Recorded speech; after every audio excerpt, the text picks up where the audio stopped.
आप सुन रहे हैं नेहा राज और शिव चरण चौहान की आवाज में।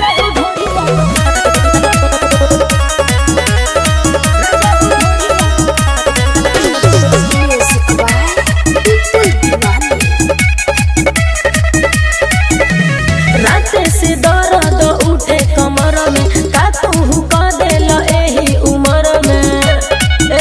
सुनो, राते से दर्द उठे कमर में, का तू का देल एही उमर में। कैसे हो बाती बुझाए लगल जब हो धीरे धीरे जाए लगल, राजा हो ढोड़िया दुखाए लगल। जब हो धीरे धीरे जाए लगल, राजा हो ढोड़िया दुखाए लगल। बुझल?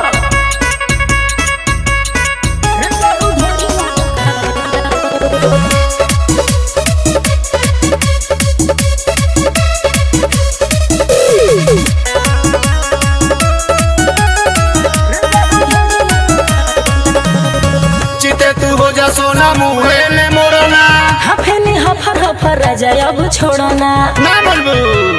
ए चिते तू हो जा सोना मुहे ने मोरना हफेनी हफर हफर राजा अब छोड़ना।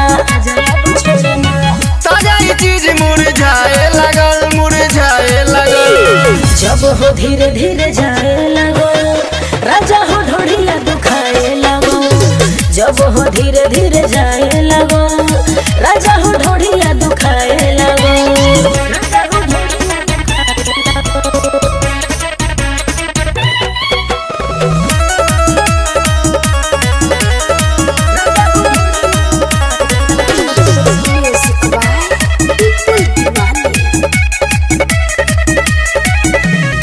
मन करता हरा पर चढ़ी कबो फान के मारेला मजा अनिल गोड़ दुनु छान के।